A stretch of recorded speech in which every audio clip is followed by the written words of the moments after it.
Hello everyone, and welcome to another installment of my show. I hope you guys are as enthusiastic as I was for Eventide this weekend.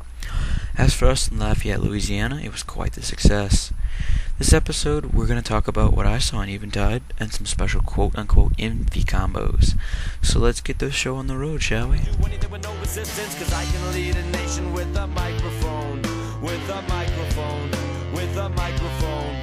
And I can split the atom of a molecule, of a molecule, of a molecule.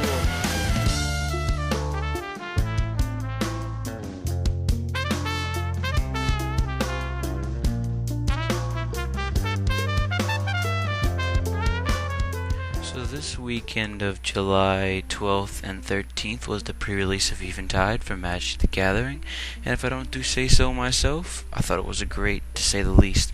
Unfortunately, I lost my binder of rares at the hotel we stayed at in Lafayette, which made me a very unhappy camper on the way back home.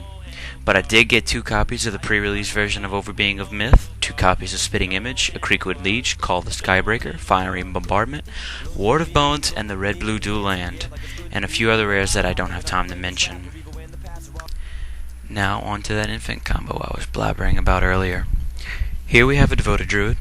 She can tap and untap at the cost of a -1/-1 counter getting put on her. And here we have a cool spike. The new Eventide black-green creature that pays 3 mana, and you can pay 1 or green-black mana and remove a -1/-1 counter from any creature.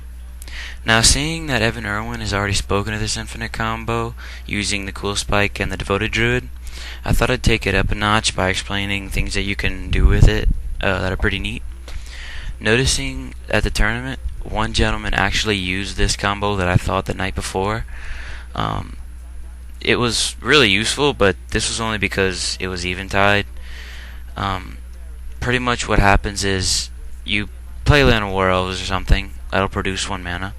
And a land. You play a land turn 2 with Devoted Druid. Turn 3, you're going to want to play a land and Cool Spike. Turn 4, you're going to want to play your Flourishing Defenses and run out your infi-combo for your Devoted Druid.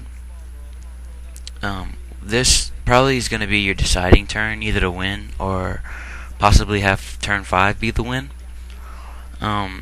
What's going to happen is the Devoted Druid's going to tap for the green mana during the main phase, and actually all of this happens during the main phase. It untaps for the counter, which triggers the Flourishing Defenses and puts a 1/1 elf into play. That 1 green mana still floating, which goes to Cool Spike, removing the counter from Devoted Druid, and this can be repeated infinitely, producing an infinitely large Cool Spike and an infinite amount of elf tokens. I was really impressed by this combo this gentleman was using. He actually won the pre-release hands down, because nobody can really stop him, and it was very entertaining. Now, what I didn't see was one single Wake Thrasher at all.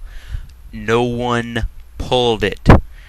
This brought a few people to shock and awe, including myself, which was basically because there was 32 people there, and everyone played in each thing. We had the single player and the 6 drafts, and then we had the 2-headed giant.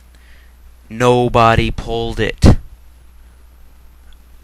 I guess it's just because he's so good, and he's going to be in a lot of Merfolk decks because he can just become a huge beat stick.